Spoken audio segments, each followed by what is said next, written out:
You're listening to Nocturnal Nightmares. While the world sleeps peacefully, we open the door to what lies beneath.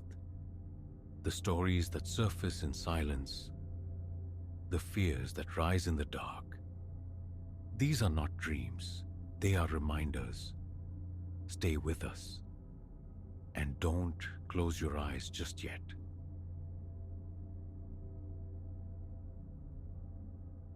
Vast vacant roads have always unsettled me. Those endless stretches of tarmac binding desolate places. Yet, I drove one, compelled by a morbid curiosity, a need to witness the inheritance myself. It was the house of my estranged great-uncle, Silas, a man whose existence was merely a footnote in faded family lore. No calls, no letters, just whispers. Now, inexplicably, his final property was mine. They said it stood sequestered deep in the countryside, swallowed by trees that strangled the sunlight, miles from any neighbor, adrift in silence. The car tires crunched on the gravel drive as twilight bled into the late afternoon sky. I stepped out, confronted by a porch whose paint flaked away like old regrets. Windows stared blankly, veiled by curtains thick as secrets. The front door groaned its protest as I entered, my soul sprinting accusations onto the dust-thick floorboards. An immediate strangeness permeated the air, heavy with the scent of decaying paper and stagnant time. Yet the lights flickered to life at my touch, casting a jaundiced pall over the entrance hall. I let my small valise fall, taking a moment to orient myself within the gloom. A staircase spiraled upwards. A narrow corridor snaked towards the house's shadowed rear. The living room furniture slumped in exhaustion. A sofa draped in faded tapestry. A coffee table marred by spectral water rings. A towering bookshelf leaning precariously. My gaze snagged on peculiar symbols gouged into the banister's wood, alien and unsettling. Though I dismissed them initially as mere eccentricities, my intentions were straightforward.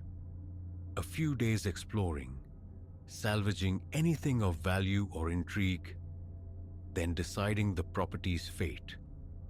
This pragmatic resolve dissolved upon reaching the second floor. Dust motes danced furiously in the air disturbed by my ascent up the creaking stairs, catching in my throat. 3 bedrooms branched off the landing alongside a bathroom. 2 chambers were unremarkable repositories of neglect. Bare mattresses stained with time, empty dressers, the same stale odor. The third remained stubbornly locked. The key would surface eventually, I reasoned, moving on. But then, another door, tucked away at the hallway's terminus. Smaller, unassuming, like a linen closet, yet upon approach, I saw it guarded the attic ascent. A formidable padlock clamped it shut. An oddity. Who secures an attic with such vehemence? The following day became a scavenger hunt for the missing key. Drawers yielded dust and dead insects. Boxes disgorged brittle papers. Cabinets offered only emptiness. I even checked beneath the sagging mattresses. Amidst the debris, I found cryptic notes in Silas's spidery hand. They spoke of spirits, archaic rites, fragmented warnings about something that demanded containment, sealing. Comprehension eluded me, but a disquiet settled deep in my gut. By late afternoon, defeated, I abandoned the search. The padlock would yield to force. 3 sharp impacts with a crowbar, a screech of tortured metal, and the lock sprang apart. The attic door sighed open, releasing a puff of chill, ancient air against my face. The attic stairs protested each footfall, thin wood groaning beneath my weight. Mildew and dust formed a cloying perfume in the stagnant air. Reaching the top, I beheld a cavern of forgotten things. Furniture shrouded in pale sheets like specters. A skeletal bed frame canted against the far wall. Dilapidated boxes spilling their secrets. A crumpled rug lying near the center. A single, naked bulb cast everything in shades of weary gray. I moved through the space, senses straining for anything worthwhile. Dust tickled my nostrils, made my eyes water. Junk mostly, but the rug? It wasn't merely crumpled.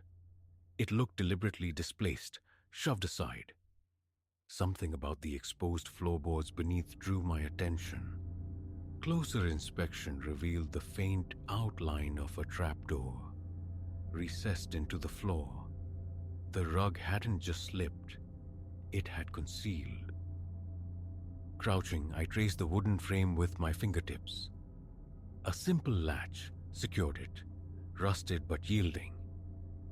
I pried it open with some effort, scraping my knuckles. A moment's resistance, then it swung inwards with a low groan, exhaling an odor of damp earth and cold stone. My flashlight beam sliced into the darkness below, illuminating a short, rickety wooden ladder descending into a confined space. Not a room, precisely, but more than mere storage. I lowered myself gingerly, the ladder swaying precariously. My feet met a cold, hard surface, stone. The air here was denser, colder, turning. My light found what could only be described as a makeshift altar. A rough-hewn table, splintered and crude, bearing desiccated candles melted into grotesque shapes and several earthenware bowls. I brushed my hand across the tabletop, feeling shallow grooves carved into the wood. Patterns I didn't recognize. Symbols that felt viscerally wrong. A fine film of dust coated everything, attesting to long neglect. The stone walls surrounding this cramped chamber were a canvas of frantic scribbles. Notes, diagrams, sigils. Some phrases were in English, stark pronouncements about spirits of the earth, appeasement, and binding. Others were in a script entirely foreign. My flashlight beam stuttered. A knot tightened in my stomach. The implications were obscure, yet they radiated a profound sense of wrongness. My pulse quickened. Sweat prickled the back of my neck. Silas, involved in this? Perhaps 10 minutes I lingered, probing the oppressive confines. Beneath the altar rested a small wooden box. Inside lay a folded cloth marked with more arcane symbols and a bundle of brittle, dried herbs. Their scent was sharp, pungent, like exotic spices, but with an underlying feral note. I closed the box, backing away. The inscribed walls felt like intrusions into a fevered mind. A private obsession laid bare. A tremor started in my hands. Escape became an imperative. I scrambled back up the ladder, slammed the trapdoor shut, and wrestled the rug back into place, obscuring the hidden descent. I wouldn't return. It felt profane. Just a bizarre hobby, I told myself. Yet the unease clung like a shroud. That night, sleep offered little refuge in one of the upstairs bedrooms. The mattress was a landscape of lumps. The linen smelled of time and disuse, but it was better than the downstairs sofa. Wind sighed around the eaves. A faucet in the bathroom wept a slow, steady rhythm. Around midnight, a sound jolted me awake. Footsteps directly overhead. Slow, deliberate treads crossing the attic floor. My heart hammered against my ribs. I lay rigid, straining to hear. until silence descended again, heavier and more menacing than the sound itself. My mouth was parchment dry, forced shallow breaths. The house settling, I rationalized. Or raccoons, squirrels, anything but the alternative. Morning found me taut with residual fear, attempting normalcy through mundane tasks. Tidying the living room, stacking Silas's decaying books, wiping grime from surfaces. My eyes kept darting ceilingward. The memory of the trapdoor was a physical weight in my stomach. Lunch was a can of soup, heated on the ancient stove, the silence of the house amplifying the hiss of the gas flame. The day unfolded without further incident, allowing a fragile sense of calm to return. It shattered that night. The footsteps resumed, a faint creak, tentative, exploratory, a pause, another step, then two more, rhythmic, unhurried, my chest constricted. Cold perspiration bloomed beneath my shirt. Bolting upright in bed, I fumbled for the lamp, bathing the room in weak light. I listened, ears straining. The pace remained constant, a measured crossing from one side of the attic to the other. Call the authorities. On what grounds? A locked attic, breached by me, now apparently host to... What? No forced entry was possible. I rose, flashlight clutched like a talisman, and crept into the hallway. The attic door remained closed, its violated padlock hanging uselessly. I stood before it, the urge to wrench it open, warring with a visceral wave of nausea. I couldn't. Listening to those slow, implacable steps overhead, a chilling thought surfaced. It knew I was there. Then, abrupt silence. I retreated shivering to the dubious safety of the bedroom. Sleep a distant memory. Dawn arrived gray and unwelcome. A stiff neck, a pervasive sense of dread. In the kitchen, cradling a mug of instant coffee, I resolved to investigate the attic in daylight. An animal, trapped perhaps, logical, sensible. Yet the knot in my stomach tightened, rejecting the explanation. Around noon, armed with the flashlight and a heavy wrench for courage, I ascended again. I pushed open the attic door. The familiar groan of hinges, the stale breath of dust and decay. I climbed the precarious stairs, sweeping the light across the shadowed space. Everything appeared untouched. The shrouded furniture, the scattered boxes, the rug concealing its secret. Silence reigned. No scurrying, no dripping, just the sound of my own ragged breathing. Heart thudding against my ribs, I advanced and pulled the rug aside. The trapdoor lay undisturbed. Hesitantly, I lifted it, directing the flashlight's beam into the subterranean chamber. Stone walls, the crude altar, the cryptic inscriptions, all exactly as before. Nothing seemed amiss. I swallowed, descended halfway down the ladder, peering intently into the gloom. The space was utterly still. A profound chill radiated from the stones. I climbed back up as I reached to close the trapdoor. My gaze fell upon the dusty floor near the rug. Footprints, not mine.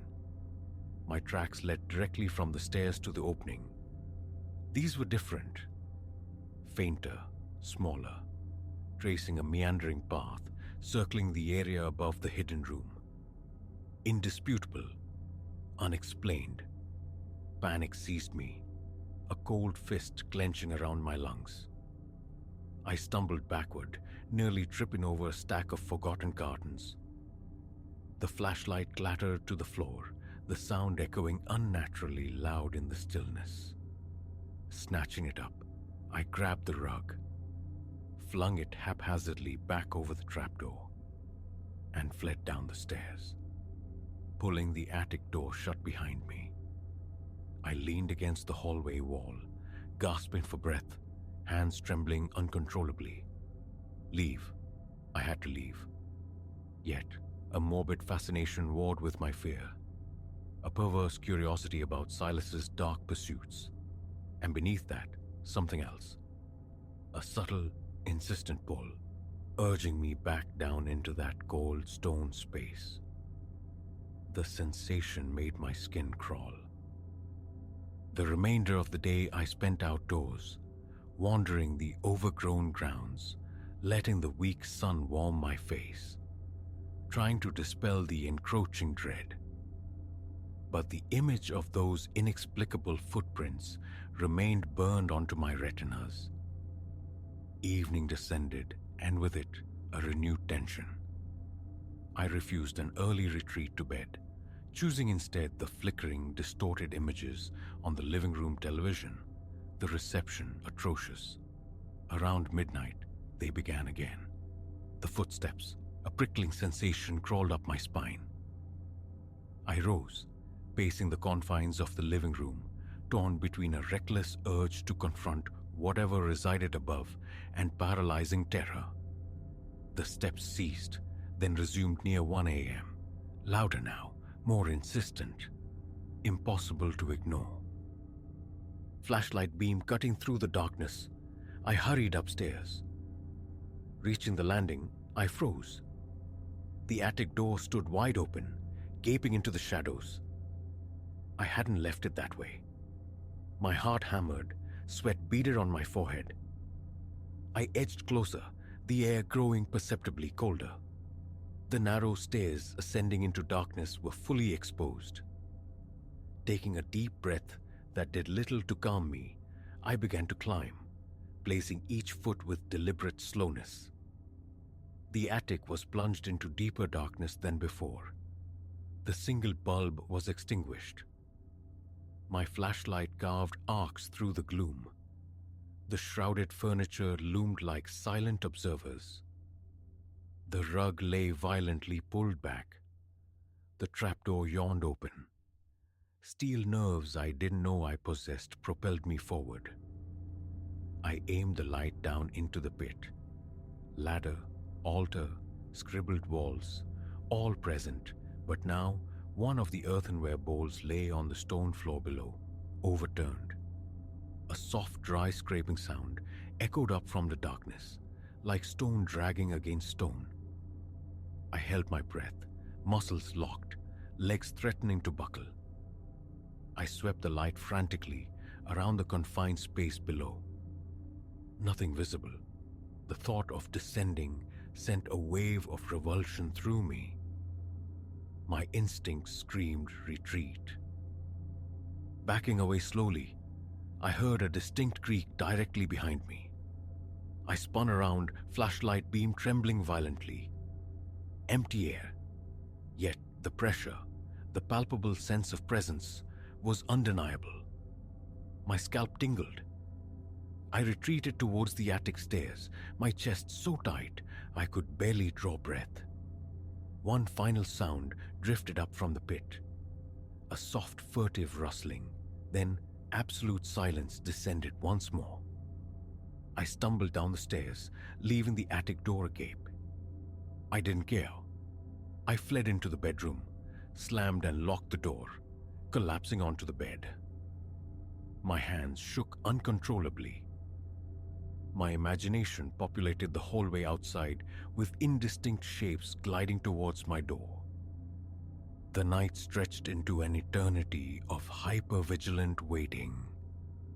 Back pressed against the wall, eyes fixed on the doorknob. Morning light brought no relief, only grim resolution.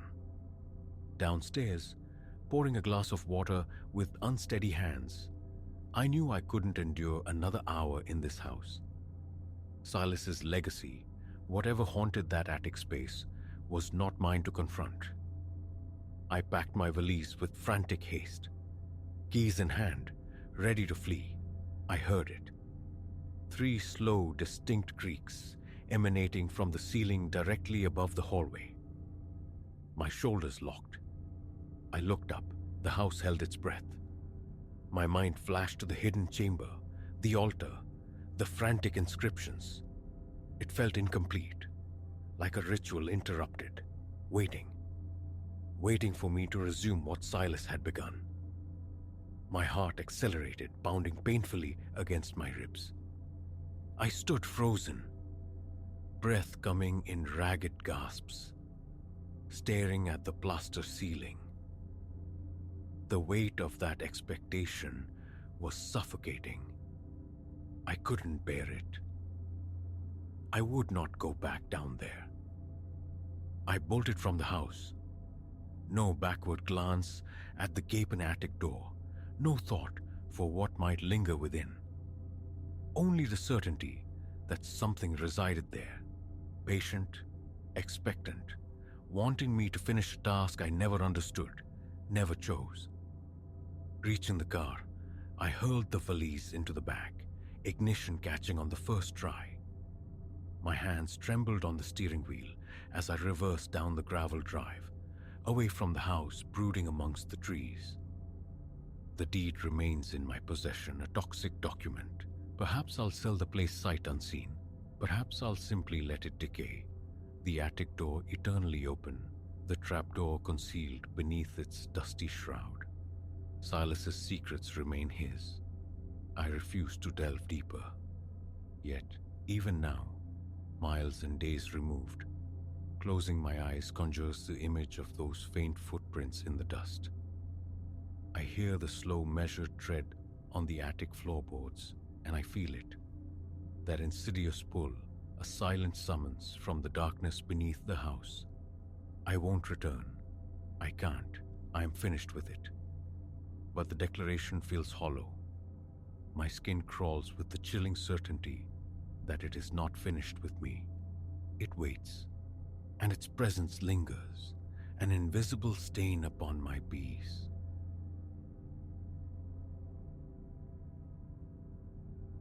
The cyclops eye of the antique instant camera felt ponderous in Elias's grip, its bakelite shell cool and strangely resonant against his palm. He'd unearthed it from the sediment of memory and mothballs in his grandmother's attic, a forgotten oracle from a time before pixels. Impulse, sharp and unexpected, had prompted him to bring it on this solitary pilgrimage into the brooding emerald depths of the coastal rainforest. He hadn't known, couldn't have guessed, this obsolete contraption, this charming fossil, would peel back the very skin of the world he thought he knew. The day unfurled as hikes often do.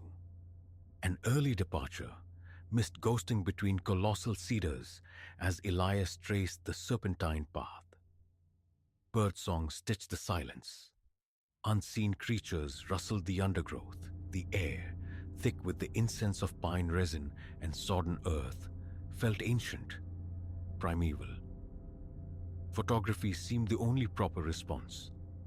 He documented the forest's textures, the intricate labyrinth of bark on a fallen giant, a sudden bloom of scarlet fungi erupting from decay, sunlight spearing the dense canopy like a celestial announcement. Mundane wonders, captured one square at a time. Then came the clearing, a sun-dappled pause in the relentless woods, and the shift from mundane to monstrously strange. As Elias framed the tranquil scene, the viewfinder presented an anomaly. There, poised at the clearing's distant fringe, stood a shape.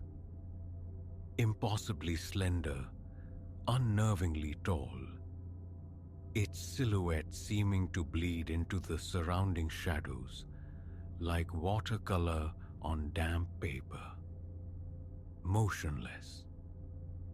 Elias blinked, lowering the camera. Nothing. Just ferns and moss-draped stillness, precisely as before. A flicker of confusion, perhaps a trick of the light. He lifted the device again. It reappeared. The figure, stark within the viewfinder's frame, yet utterly absent from the world perceived by his unaided eyes. A tremor started in his chest, his pulse accelerating.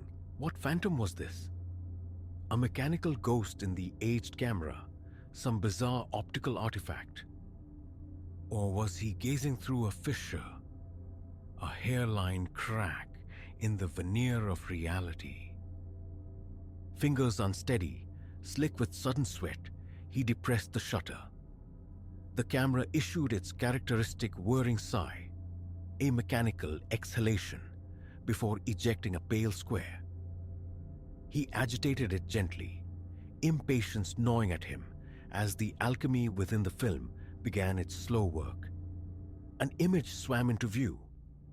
The clearing, rendered in muted tones, faithful to his memory, but for one terrifying detail. The figure occupied the space, its elongated limbs and smooth, featureless head radiating an aura that sunk icicles into his marrow. He tore his gaze from the photograph, frantically scanning the clearing once more. Emptiness greeted him. Only trees, only undergrowth, only the familiar silence of the woods. No trace of the being he now held, captured in his hand. Fear warred with a burgeoning, insatiable curiosity.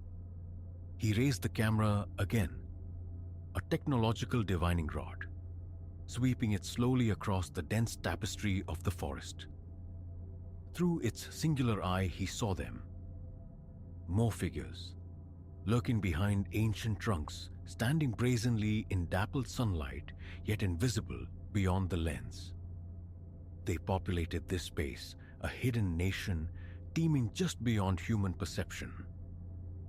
The next hour became a fevered documentation. Each photograph peeled back another layer, revealing more of this clandestine dimension. Entities that defied easy categorization. Structures that twisted geometry into impossible knots between the trees. Even shimmering thresholds that hinted at passages to realities he couldn't fathom. The sun, now a molten smear near the horizon, cast long, disorienting shadows. Elias realized, with a jolt of cold dread, he was profoundly lost. The path had vanished. The woods around him felt different. Darker, denser, imbued with an older, wilder spirit. Panic began its insidious crawl. It was then he heard it. A low, resonant humming, intricate and melodic, weaving through the trees. It wasn't bird or beast. It was sublime, hypnotic, pulling at something deep within him.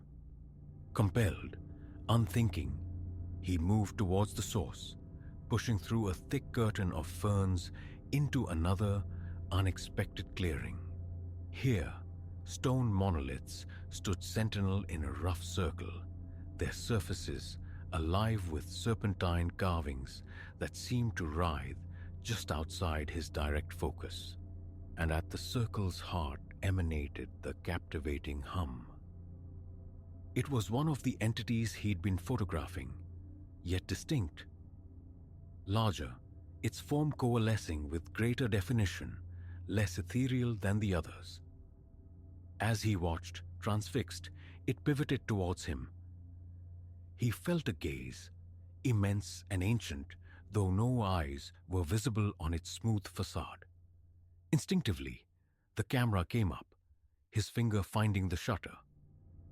The being inclined its head, a gesture unnervingly, profoundly familiar. Then, astonishingly, it communicated, not with sound, but with thought impressed directly onto his consciousness. "You perceive us." The silent voice resonated within his skull. "You have breached the threshold." His own voice, when he found it, was a ragged whisper. What are you?" The entity's form shimmered like distant heat haze distorting the air. We are the threshold dwellers, it conveyed, neither wholly here nor entirely elsewhere. We inhabit the seams, the spaces between your reality and the countless others. His mind struggled, a stunned silence before the impossible. Why can I see you? Only now. Only through this. The instrument you carry. Its attention seemed to focus on the camera. It originates from a time when the partitions between worlds were more permeable. Its lens offers a glimpse into our domain. Elias looked down at the Polaroid, this accidental key, then back at the being. Are you dangerous? A sensation bloomed in his mind, complex and layered, like wind rustling through a million leaves. Amusement, he realized with a start. No more perilous than your own species, the thought voice replied. We have existed alongside you across millennia, unseen, untroubled. But your perception changes the equation.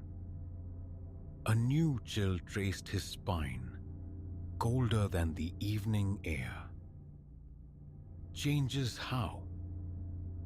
The entity's form began to waver, its edges blurring, losing cohesion. The threshold has been breached. Its mental signature faded. The boundaries fray. What was concealed may soon stand revealed to all. Wait, Elias cried out, the words swallowed by the sudden silence. The being was gone. The stone circle, the monoliths, vanished. He stood alone in an unremarkable clearing, the forest returning to its familiar, inscrutable state. Yet, clutched in his hand was the undeniable proof. A stack of instant photographs, each a postcard from a world next door. Guided by an instinct he couldn't name, he found his way back to the marked trail as twilight deepened into night. He knew, with unshakable certainty, that his life was now cleaved into a before and an after. The following days and weeks were consumed by the images, scrutinizing every alien detail. He delved into obscure folklore, ancient myths, finding unsettling resonances, fragmented echoes of the threshold dwellers in forgotten tales across cultures. He tried, repeatedly, to relocate that specific clearing, that circle of stones, but the forest guarded its secrets well. It was never found again. The Polaroid camera now rests on his desk, a tangible link, a constant, quiet testament to the day the world cracked open.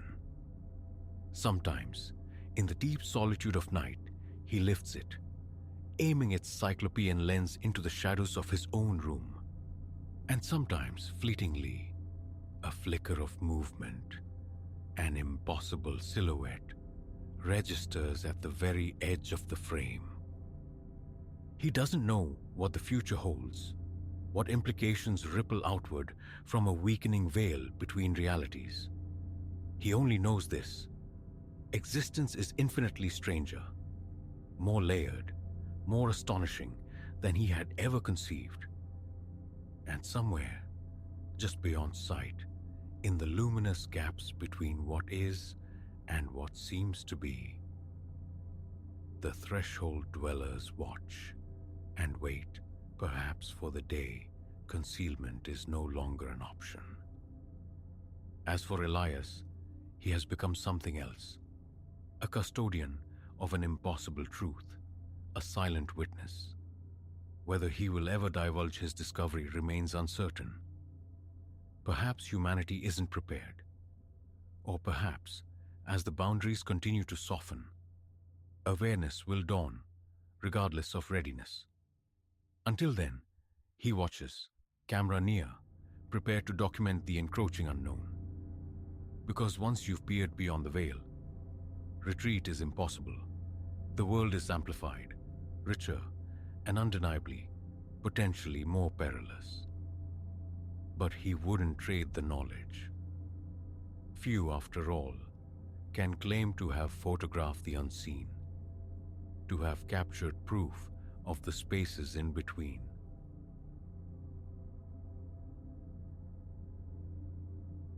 A distant diner sign, sputtering neon against the oppressive dark, offered its meager pulse like a fragile promise on this desolate artery of highway. Hours bled into one another, the asphalt ribbon spooling endlessly ahead, leaving my vision blurred and stinging. As my sedan crunched onto the gravel of the near-vacant lot, a solitary shape detached itself from the roadside gloom, thumb stark against the night. Prudence screamed caution, yet some contrary impulse slowed the car. A choice, seemingly small, that would unravel the night into a labyrinth of terror I could never have conceived. I idled beside the hitchhiker, gaunt, tall, draped in clothes that whispered of better times and long miles, a tangled beard obscuring his jawline. The window descended, admitting a miasma of old sweat and stale smoke. Destination? My voice, aiming for nonchalance, fell thin in the heavy air. His gaze flickered, a nervous bird trapped in a cage, before landing on me. Just down the road. Silas. A discordant note chimed somewhere deep inside me, a warning bell muffled by exhaustion. This hour, this isolation, leaving him felt wrong. Get in, I offered, the click of the unlocking passenger door unnaturally loud. Leo. Silas folded himself into the seat, a battered backpack hugged to his ribs like a shield. Pulling back onto the tarmac, I caught the tremor in his hands, the slight, uncontrollable vibration. All right there? I risked glancing sideways. A jerky nod. Yeah, cold. The lie hung, palpable, between us. I let it settle. Miles unspooled in a silence that grew viscous, clinging. My earlier benevolence girdled into a cold knot of regret. So, I ventured, needing to puncture the quietude. What has you out traveling at this hour? Silas went rigid, a statue carved from tension. Just getting clear. Clear of what? No answer. He stared forward, fingers tapping a frantic, a rhythmic beat against the worn canvas of his pack. The odometer clicked over, each mile seeming to amplify his agitation. His eyes kept snagging on the rearview mirror, scanning the darkness behind us as if expecting phantoms to coalesce from the void. Just as I resolved to deposit him at the next cluster of lights. Any town, anywhere, his voice emerged, barely a disturbance in the air. You need to help me, he breathed, a desperate thread of sound. They're coming for me. A glacial trickle traced its way down my spine. Who? Silas's eyes were huge, reflecting the dashboard lights like dark pools of fear. The ones I borrowed from. Didn't mean it, honest, just desperate. But they know. They want me gone. My knuckles whitened on the steering wheel. Borrowed what? He eased the backpack's zipper down just enough. A glimpse. Banded stacks of currency. The cold glint of jewels. My pulse hammered against my ribs. God Almighty, I muttered. You brought that into my car? Sorry, Silas stammered, words stumbling over each other. Nowhere else to go, just help me get away. As if summoned by his plea, twin beams ignited in the rearview mirror, swelling with predatory speed. Oh no, Silas moaned, a low thrum of despair. It's them. Found me. My foot instinctively crushed the accelerator. The engine whined in protest. What vortex had I steered into? The lights behind us ballooned, resolving into the menacing silhouette of a large SUV. Who are these people, Silas? I demanded, wrestling the wheel through a sudden curve. Bad, he whimpered. The kind that erase problems. Permanently. The SUV filled the mirror, its high beams searing through the cabin, bleaching the interior harsh white. Two figures, indistinct behind the glare. Then impact, a brutal shove from behind, sent us skidding, tires screaming on the pavement. I fought for control, the wheel slippery in my sweating palms. Silas cried out, clutching his pack as if it were a life raft. What the hell do they want? I yelled over the engine's roar, straightening our trajectory. Everything, Silas said, his voice hollowed out by terror. The cash, the stones, and me, silenced. Another impact, harder this time, buckling metal protesting with a sickening groan. We couldn't outrun this beast. Ahead, a narrow track snaked off into a dense stand of trees. A desperate gamble.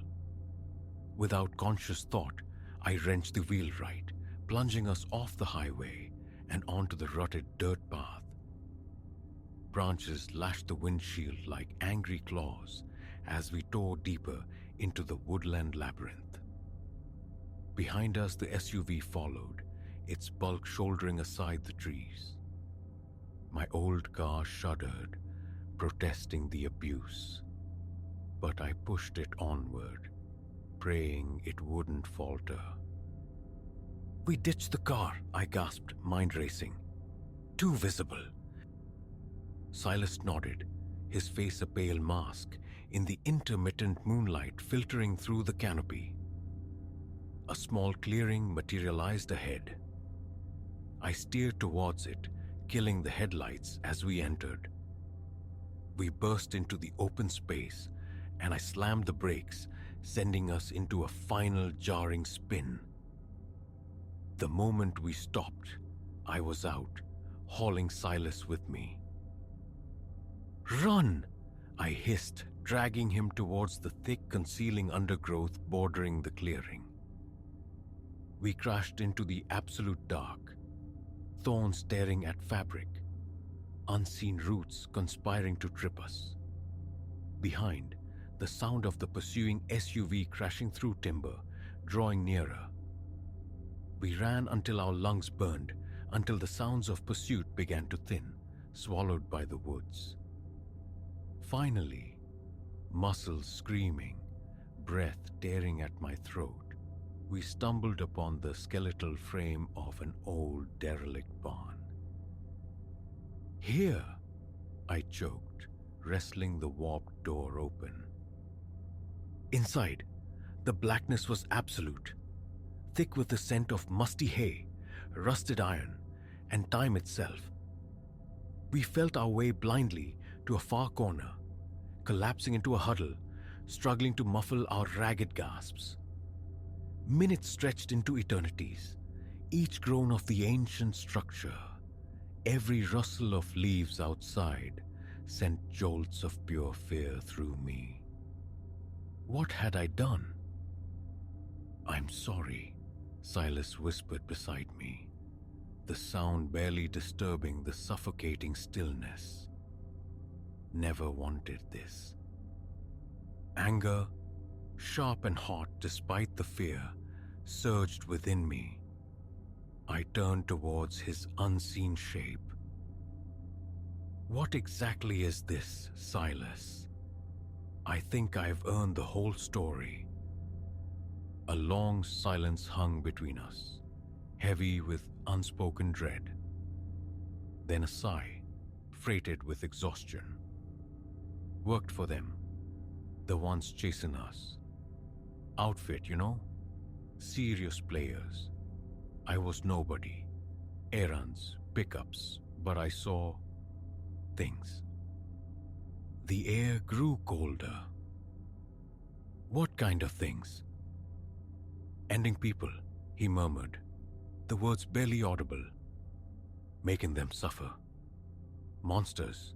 Couldn't stomach it. Had to get out. Knew they wouldn't just let me walk, not with what I knew.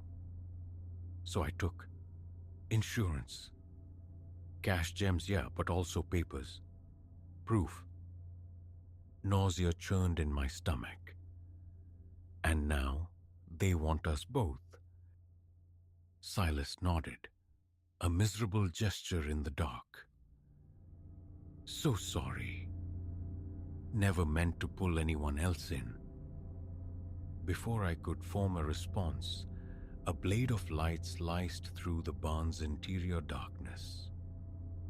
We froze, breath caught in our throats. "Know you're in there?" a voice rasped, coarse as gravel. "Come on out, maybe your friend walks away." My heart hammered against my ribs. A frantic drumbeat I was sure they could hear. Beside me, Silas trembled violently, his breathing shallow, panicked. "What do we do?" I whispered, the words sticking in my dry throat. His hand found mine in the blackness, pressing a thick sheaf of papers into my palm. The documents.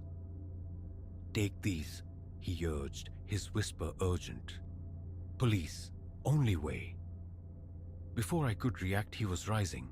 "I'm here," he called out, his voice resonating with a surprising sudden steadiness. "Let him go. He knows nothing." "No," I hissed, reaching, but he was already moving towards the light.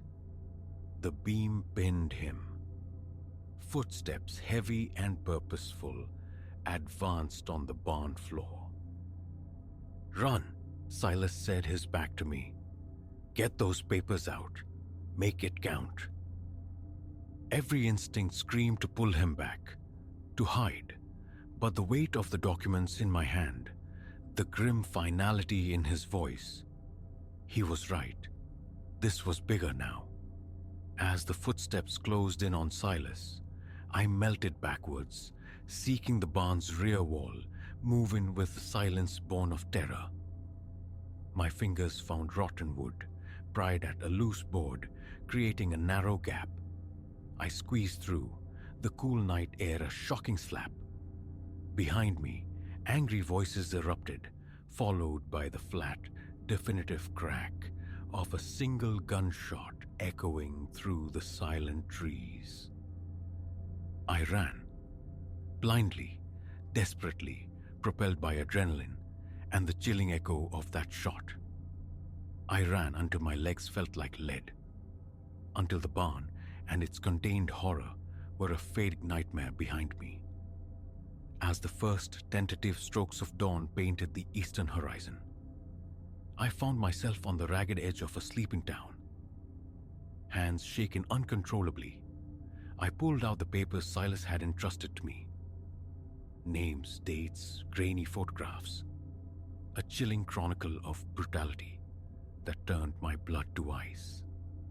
I knew what came next. For Silas, for myself, for the unseen victims catalogued in these damning pages. Walking towards the blocky silhouette of the local police station, the documents a tangible weight against my chest, I reflected on the night's precipitous turn. A simple offer, say, of a ride, an act of weary kindness, had irrevocably altered the course of my life, plunging me from mundane fatigue into stark terror. Yet, sometimes, clarity arrives only in the deepest darkness.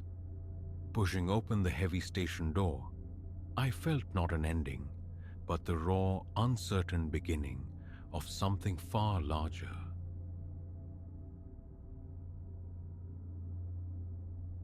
Shards of window glass, sharp as teeth, bit into the soles of my bare feet.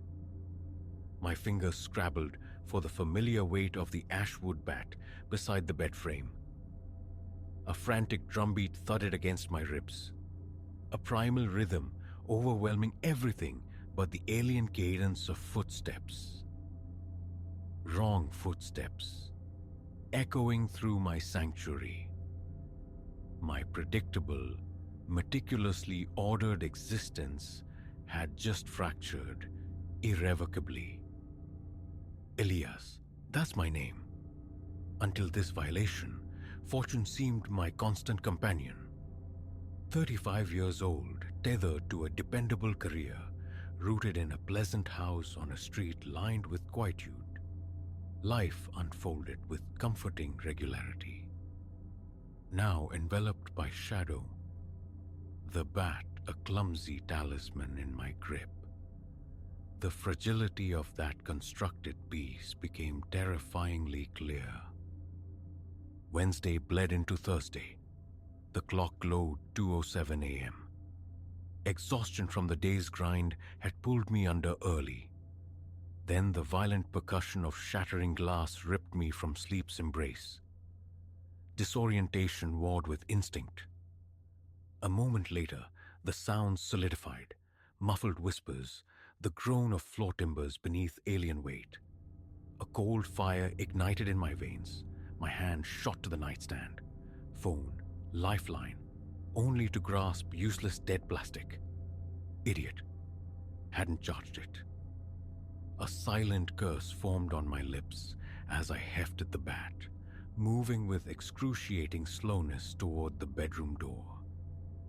Every sinew pulled taut as a bowstring. Downstairs, in the heart of my home, chaos stirred. The distinct noises of violation. Drawers wrenched open, possessions poured through. A dull thud resonated upwards, making me recoil. My brain spun, a frantic carousel of inadequate options. Fight, flee, conceal myself and pray. Hesitation proved a luxury I couldn't afford. Footfalls, heavier now, found the staircase, ascending. Panic clawed at my throat, a suffocating tide I fought to suppress. Think, Elias, think. My gaze swept the familiar confines, seeking sanctuary or egress. The window. Yes. It offered a view of the rear garden, a fall certainly, but survivable. With infinite care, I eased the sash upward. Night air, cool and damp, rushed in, a brief antidote to the stifling fear. One leg poised on the sill, freedom beckoning, when a sibilant whisper sliced through the tension just beyond the wood. Check in here. The brass knob began its inexorable rotation. Thought evaporated. Instinct roared. I surged forward, the bat arcing through the air just as the door swung inward.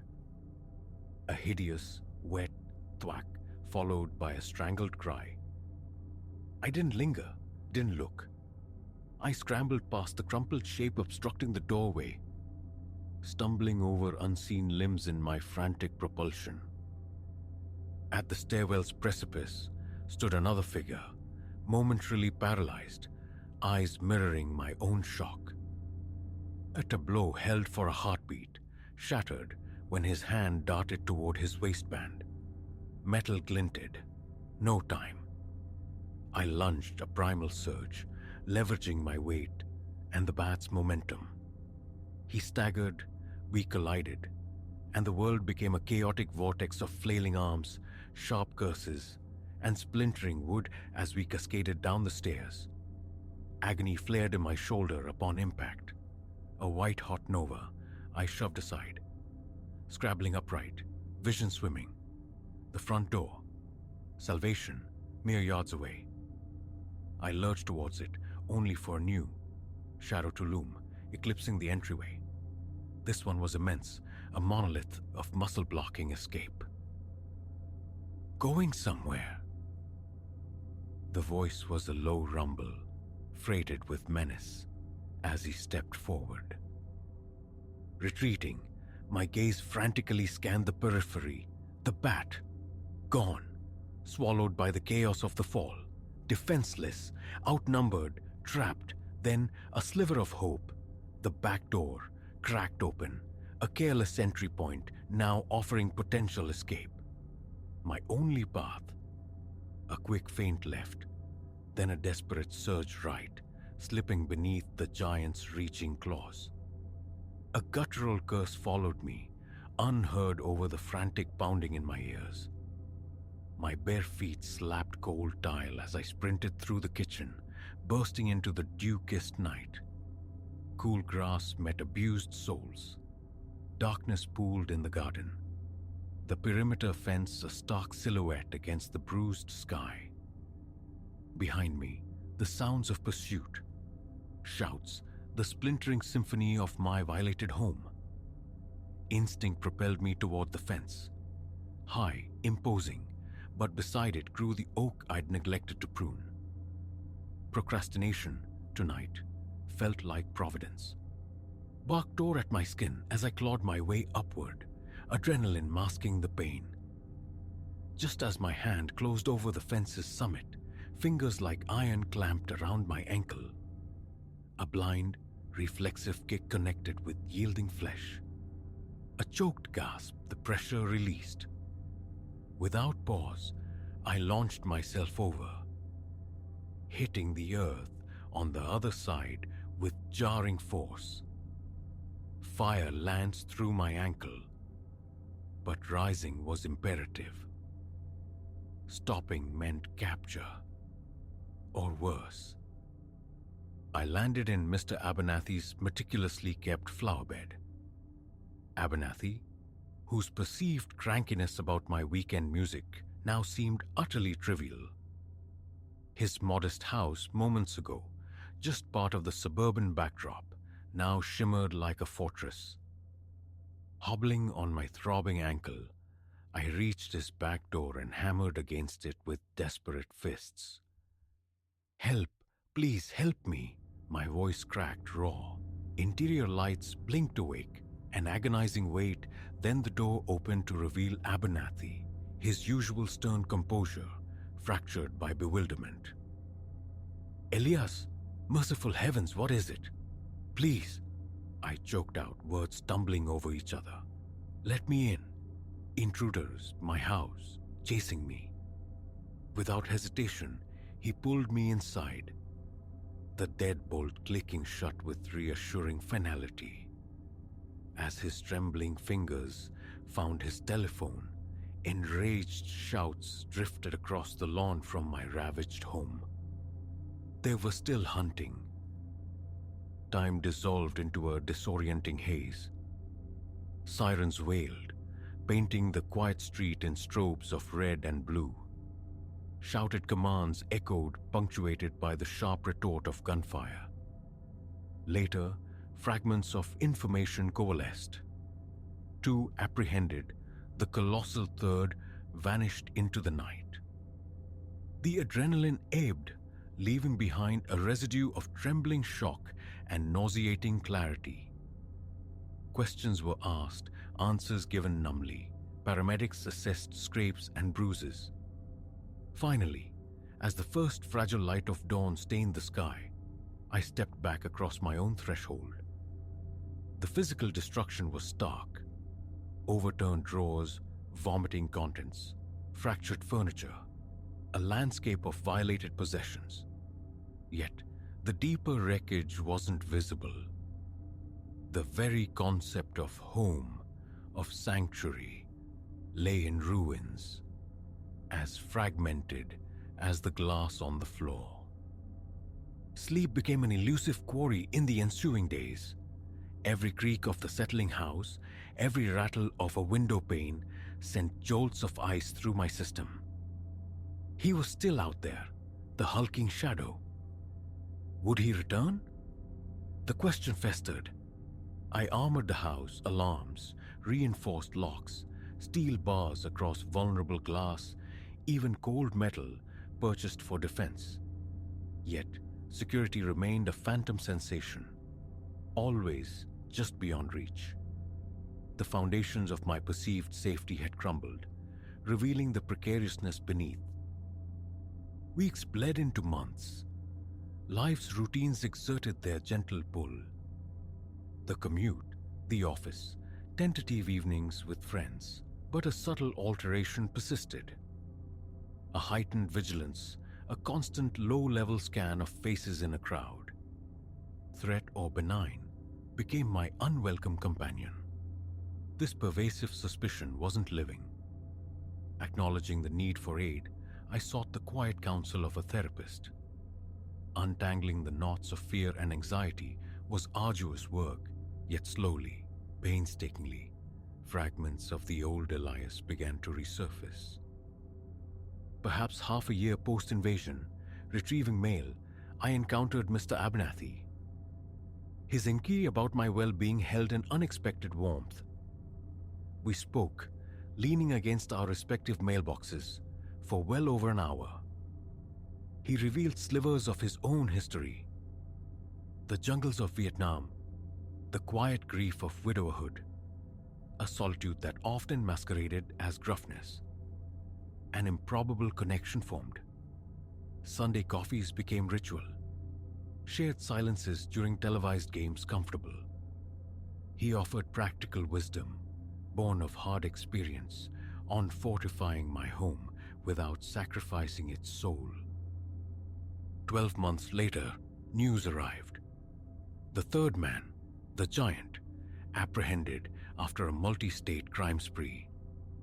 The notification triggered an exhale I hadn't known I was holding, releasing an immense, invisible pressure. That night, tentatively, I slid my bedroom window open. The gentle ingress of night air, the familiar nocturnal chorus, crickets, distant traffic, felt benevolent, not threatening. They spoke of continuity, of healing's quiet persistence, of fear's receding tide. The violation undeniably reshaped me. Yet, not every alteration was scar tissue. A sharper awareness, yes, but counterbalanced by a profound gratitude for the threads connecting me to others, to this unassuming street. Complacency about safety vanished, but fear no longer dictates terms.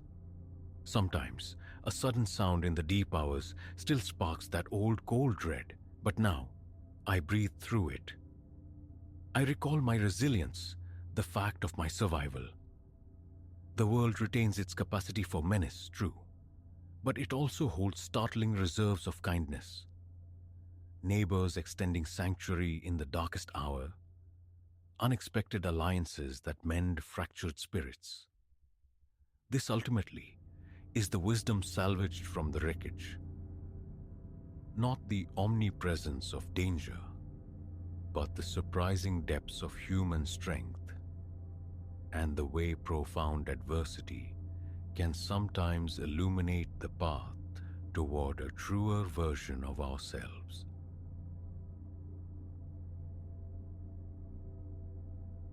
My initial glimpse of him, a silhouette poised above my bed, felt ripped from a slumbering dread. Darkness carved his form, utterly still, utterly silent. An eye blink, a clearing of vision, and the space he occupied was empty air. If only that erasure had been real. If only the nightmare hadn't just taken its first tentative breath. Scarcely a month prior, I'd taken possession of the flat. No grand affair. This small one-bedroom, tucked away on a street where quietude felt less like peace and more like neglect. The rent, almost apologetic in its modesty, should have screamed caution. But fleeing the wreckage of a relationship, desperate for sanctuary, I'd grasped at the key offered by the landlord, Alistair Finch. Relief blinded me to the way his gaze seemed to catalogue the space, and me within it, or the unnerving familiarity with which he navigated the layout, needing no reference. Those nascent weeks unfolded with deceptive calm. Cardboard mountains yielded their contents, possessions found temporary homes, and the fragile scaffolding of a rebuilt life began to rise. Then commenced the subtle disturbances, the quiet reordering of my small world. A novel, definitively abandoned on the low table, would reappear nestled amongst its brethren on the bookshelf. The milk level in the carton plummeted inexplicably between evening and dawn. My preferred ceramic mug materialized in an unfamiliar cabinet, a tiny, baffling migration. Initially, I blamed the fraying edges of my own mind. Stress, exhaustion from the new job, the understandable fog of transition. Misplacing items, forgetting small actions, perfectly logical.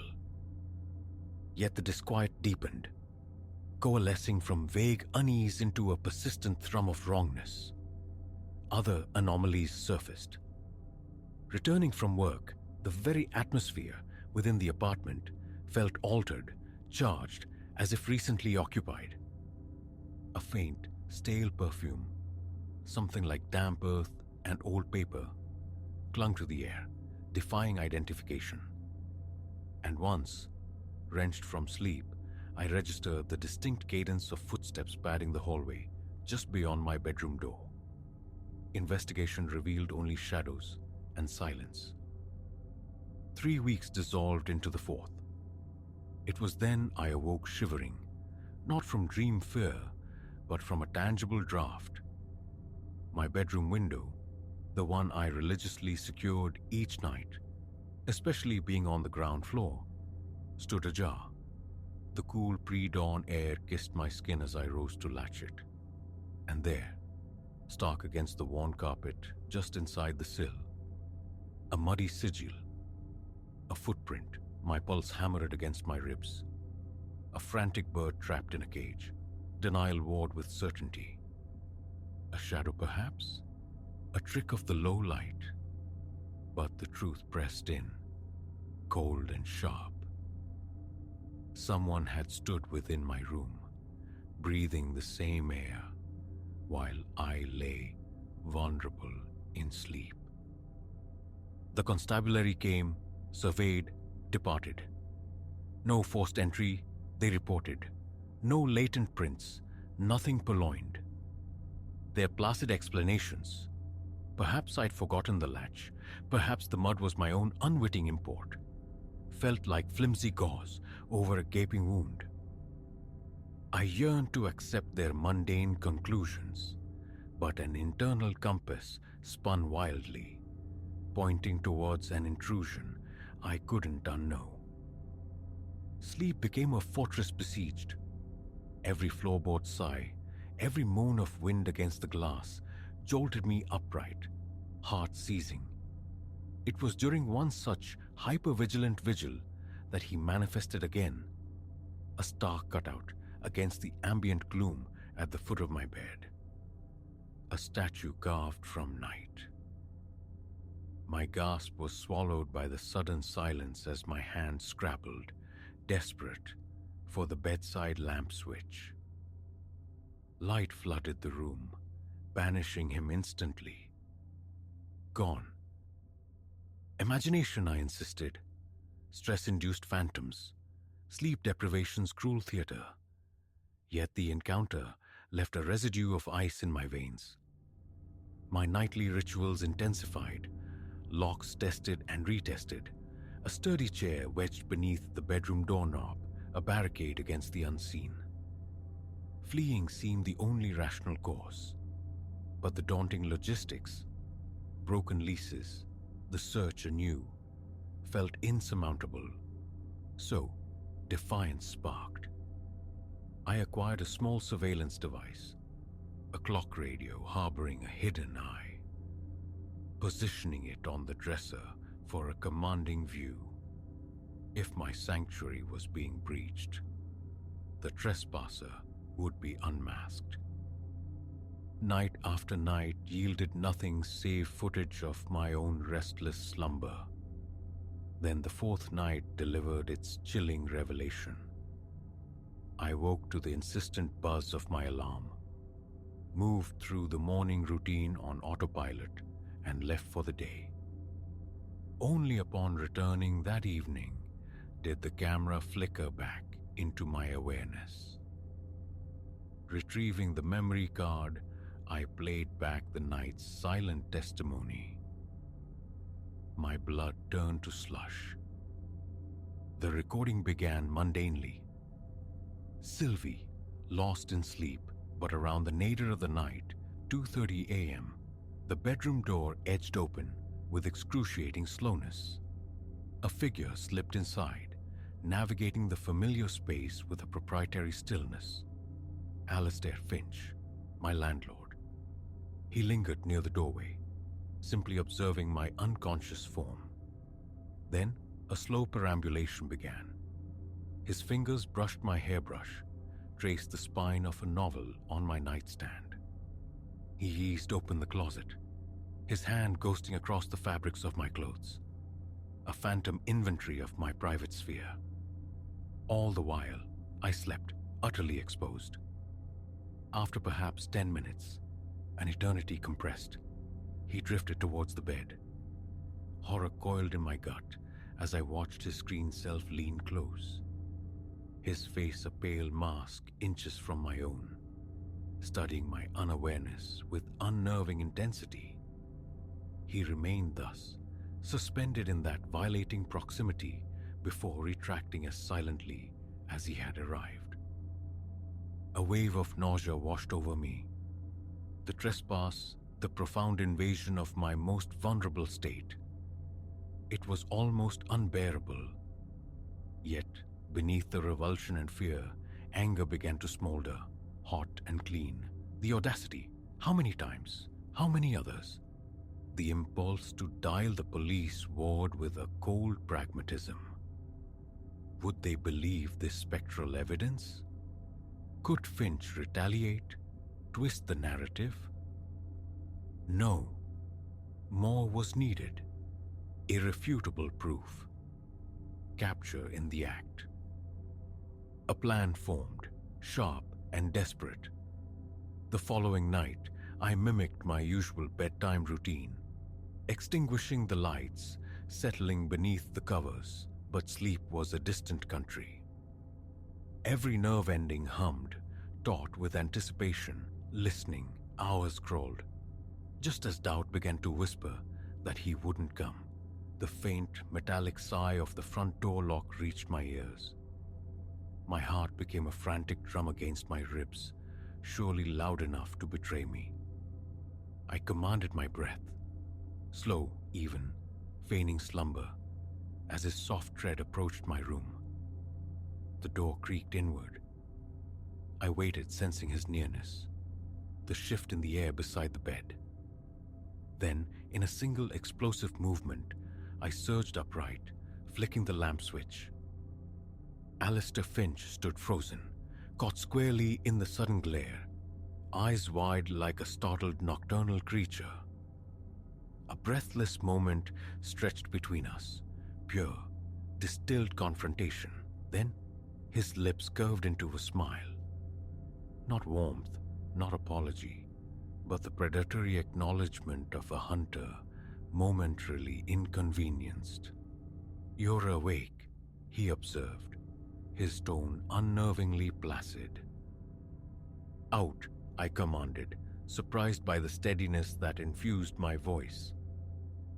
"Get out of my apartment now, or I call the police." A low chuckle rumbled in his chest, deeply unsettling. "And claim what, precisely?" "That your landlord utilized his master key for a routine property check. Perfectly within my rights, you'll find. Stipulated in the lease." My hand reached for the phone on the nightstand. His movement was faster, his grip clamping around my wrist like a vice, cold and strong. "I wouldn't advise that," he hissed, the civility vanishing, replaced by a raw menace. "You cannot fathom what I might do." In that instant, the full spectrum of his derangement became terrifyingly clear. This wasn't mere voyeurism. He was unmoored from reason, and I was cornered. But victimhood was a garment I refused to wear again. My free hand, acting on pure instinct, found the lamp's heavy base. I swung, channeling fear into force. The impact against his skull was a sickening thud, echoing the crack of bone. He staggered back, grip slackening. I didn't pause. Scrambling from the bed, I fled the room. A blur through the small living area, fingers fumbling desperately with the deadbolt and knob. Behind me, curses, the uneven thud of his pursuit gaining ground. The lock finally yielded. I burst into the relative safety of the building's hallway, launching myself down the stairs, 2, 3 at a time, refusing the urge to look back. The cool night air hit my face as I reached the street, running until the reassuring blue lights of the police station 2 blocks distant swam into view. Gasping, trembling, I recounted the night, the preceding weeks, the insidious creep of his intrusions. This time, they truly heard. My statement was taken. The chilling video file viewed on my phone screen, officers dispatched. Alistair Finch's reign of quiet terror ended that night. Subsequent investigation unearthed the history, a pattern. Burglaries, stalking, woven through the city's neighborhoods. He resides now within walls far more secure than mine ever were, awaiting judgment. Yet the phantom lingers. Some nights, I still wake abruptly, the ghost of his gaze prickling my skin. The apartment was abandoned, of course. A new place, secured across town, chosen with meticulous care. Vigilance is my new shadow. Locks are obsessively checked, curtains drawn against the night. Some might label it paranoia. I call it the hard-won instinct of survival. For the monsters are not relegated to childhood fables, lurking in shadowed corners or beneath dust-ruffled beds. No, the truly terrifying monsters walk among us, offering smiles, dangling keys to dwellings filled with cheap rent and suffocating secrets. Sometimes the only recourse is to wrench open the curtains, to flood their hidden spaces with uncompromising light, exposing the ugliness they cultivate in the dark. It demands courage, raw and trembling, but it is necessary. Left unchallenged, they continue their silent watch from the periphery, patient predators awaiting the next unsuspecting soul. So, heed the tremor along your nerves, that primal whisper insisting something is fundamentally wrong. Trust it, and never fear flicking the switch, confronting whatever malignancy thrives in the absence of light. Often, that is the only incantation that compels the monsters to retreat.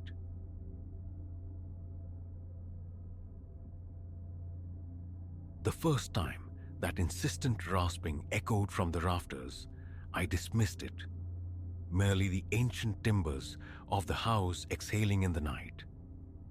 By the third recurrence, a deeper certainty had taken root. Something was profoundly amiss. What awaited me in that airless, forgotten space above would unravel my existence, fraying the edges of perceived reality until the boundary between our world and the vast, unnameable elsewhere wore terrifyingly thin. An invitation to occupy my Aunt Elara and Uncle Reese's sprawling Victorian while they traversed Europe for a month felt like salvation. It stood in stark contrast to my own constricted city dwelling, a promise of solitude wherein my languishing novel might finally breathe. The house commanded a rise on the town's periphery, besieged by gnarled oaks whose limbs stretched long skeletal fingers across the neglected lawns. Yet, from the instant I crossed the threshold, an unsettling weight settled. The atmosphere within was miasmic, thick with the cloying perfume of naphthalene and decaying paper. As I hauled my luggage up the groaning staircase, each tread protesting, the distinct sensation of being observed prickled my skin. Nerves, I reasoned, the strangeness of a new place. 2 days dissolved into quiet routine. Mornings were surrendered to the rhythm of keystrokes, afternoons to aimless explorations of the house's shadowed corners and the wild grounds. Then came the third night and the stillness fractured. I was wrenched from sleep by a sound descending from directly overhead. A faint, dry scuttling, like claws delicately tracing patterns on bare wood. Bleary adrift in the pre-dawn dark, my clock glowed 3:17. An hour when the veil feels thinnest, some primal part of my mind whispered. "Nothing," I murmured, drawing the quilt tighter. A flimsy shield. A squirrel, perhaps, lost in the eaves. But lying rigid in the blackness, senses straining, the sound intensified, grew more purposeful. It bore no resemblance to any nocturnal creature I knew. A cadence emerged, deliberate, almost inquisitive, as though the source sought acknowledgement.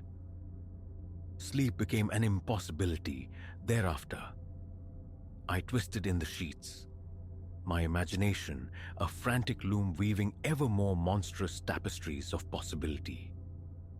When the first grey light finally seeped through the windows, I was a creature of frayed nerve endings, startled by every sigh and settling groan of the old structure.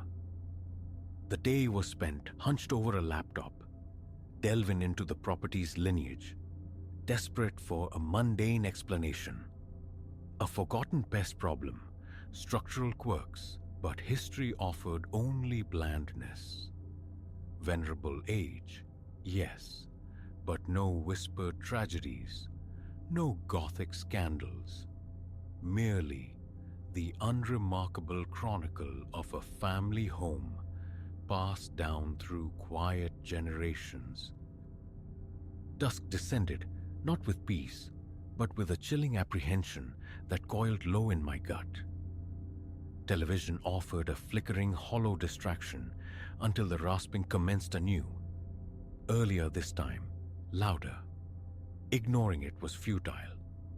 A persistent, unnerving drumbeat signifying something present, something waiting overhead. I understood then. Avoidance was no longer an option. Investigation was imperative. Access to the attic was via a square hatch embedded in the ceiling of the upper landing. Hands unsteady, I wrestled the folding ladder down, its joints creaking in protest. My flashlight beam sliced into the oppressive gloom above, illuminating a cavern choked with spectral shapes. Furniture draped in shrouds of dust, stacks of forgotten cartons. Gossamer threads of cobwebs swayed like spectral rigging from the rafters, and the air hung heavy, tasting of stale time and disuse. A deep breath, a prayer muttered under my breath, and I ascended. The frantic thumping of my own heart, a sound loud enough, I feared, to betray my presence to whatever shared this forgotten space. Initially, nothing but the expected detritus of accumulated decades met my gaze. Then, as the cone of light swept across the far wall, it snagged on something unexpected. The subtle wink of metal half concealed behind leaning towers of boxes. Picking my way through the labyrinth of discarded belongings, I shifted aside the cardboard obstacles. Revealed was a door, diminutive, intricately wrought, set impossibly into the plaster wall, its brass handle filmed with the verdigris of age. It resonated with an aura of profound wrongness, a misplaced fragment from some shadowed fable, utterly alien to this suburban attic. Hesitantly, I extended a hand. The instant my fingertips grazed the cool metal of the handle, the scratching erupted once more, sharp and frantic, now undeniably originating from behind the door. My hand recoiled as if burned, my pulse hammering against my ribs. This defied logic. Impossible. The house's exterior architecture allowed for no such hidden chamber. Yet, defying every instinct shrieking for retreat, I gripped the handle, turned. With a low groan of reluctant hinges, the small door swung inward, opening onto a darkness so absolute it seemed to actively consume the beam of my light. The scratching ceased abruptly, replaced by a silence that pressed in on all sides, heavy and watchful. Leaning forward, I strained to penetrate the void beyond the threshold. It was then I felt it, a distinct exhalation of cold air against my face, carrying an odor simultaneously ancient and cloying, musty decay interwoven with a sickly, stomach-churning sweetness. "Hello?" The word emerged as a fragile tremor. "Is anyone there?" No voice answered. Instead, a violent surge of wind erupted from the opening, extinguishing my flashlight with contemptuous ease and staggering me backward. I stumbled, scrabbling for balance, but the threshold had been crossed. Awareness had been acknowledged. Something stirred within the absolute black. A rustling first, then a fluid, slithering susurrus that raised the hairs on my arms. And then they began to emerge. Not one, but dozens. Figures coalescing from the darkness. Vaguely anthropomorphic yet fundamentally wrong, in ways language could not capture. They flowed rather than walked, pouring through the doorway like sentient smoke, their movements defying the familiar laws of physics. A scream lodged itself in my throat, useless. Flight was impossible. I was pinned by a primal terror transcending anything previously known. They drifted closer, forming a silent observing circle. Their faces, if they could be called such, were blank voids, yet somehow radiated an insatiable, chilling avarice. One entity detached itself from the throng, its limb elongating with impossible elasticity. Frigid fingertips, colder than ice, brushed my cheek. The contact was electric, jolting. In that fleeting touch, understanding flooded me. Visions of myriad worlds, realities stacked like layers of brittle glass upon our own. and within each layer, these beings resided, watching, waiting, their claws perpetually scratching at the fragile partitions between dimensions. The deluge of cosmic insight threatened to shatter my mind, my sense of self splintering under the sheer weight of forbidden knowledge. Just as oblivion beckoned, a shrill, mundane sound sliced through the unearthly tableau. My mobile phone ringing insistently from the bedroom below. The connection snapped. I gasped, lungs desperate for air, as if surfacing from immense depths. The shadowy forms recoiled, momentarily disrupted, flowing back towards the impossible aperture. I didn't linger. Scrambling down the ladder with frantic haste, I slammed the trapdoor shut, the heavy thud echoing in the sudden profound silence. I fled to my room, snatched the ringing phone. Aunt Elara's name glowed on the screen. My hand trembled as I answered. "Hello, are you quite all right, dear?" Her voice, warm and familiar, was laced with an unusual thread of worry. I had the most peculiar feeling just now that something wasn't right. My mouth opened, the truth poised on my tongue, but the words refused to form. How could I articulate the impossible? Who would possibly believe? I'm fine, Aunt Elara, I managed, my voice a ragged whisper. Just a vivid nightmare, I suppose. We spoke for a few minutes more, her everyday concerns a temporary anchor in the storm-tossed sea of my reality. Yet, even as we exchanged pleasantries, I knew something fundamental had shifted. The world outside the window seemed subtly altered, the shadows holding deeper secrets, the very air thrumming with unseen potential. After disconnecting, I sat numbly on the edge of the bed, the experience replaying itself with terrifying clarity. One part of me screamed to pack, to flee this house and never look back. But another, quieter, darker curiosity had taken root. What were they? From whence did they emerge? And why manifest here, in this outwardly ordinary home? The remainder of the night was lost to a feverish plunge into the internet's esoteric underbelly, trawling obscure forums and fringe websites dedicated to high strangeness and the paranormal. What I unearthed was both horrifying and galvanizing. Scattered accounts, fragmented whispers from others who spoke of impossible portals, of shadows that moved with intent. As dawn painted the sky in bruised colors, a decision crystallized. Leaving was not an option, not yet. Too many questions remained unanswered.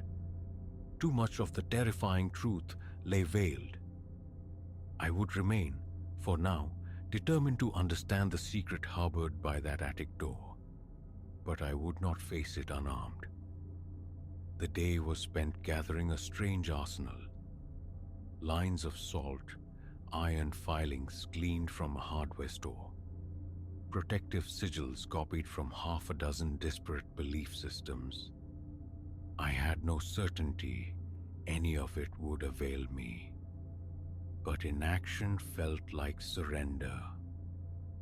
Night fell once more, and with the darkness returned the familiar, chilling summons from above, the scratching. This time, however, I ascended the ladder, not in blind panic, but with grim resolve, my collection of makeshift wards clutched tight. I braced myself for the unknown. Yet, nothing could have truly readied me for the sight that greeted my eyes as I pushed open the trapdoor. The small, ornate door stood wide open, and from the abyssal darkness beyond, something was undeniably coming through. This is not the end of my ordeal, but its true genesis. the chronicle of my unwilling enlistment in a conflict spanning realities, of the strange allies found and the consuming dread of the entities I opposed. It is a narrative woven from cosmic terror and unexpected fortitude, charting the precarious edge between sanity and the abyss. Consider it, above all, a caution to any who might discover doorways where none should logically exist, who hear that faint, inexplicable scratching in the deep hours of the night. Tread carefully what thresholds you cross. Be wary of what you invite across. Because once the veil is pierced, once you have glimpsed what lies beyond, retreat is no longer possible. The scratching in the attic is only ever the beginning.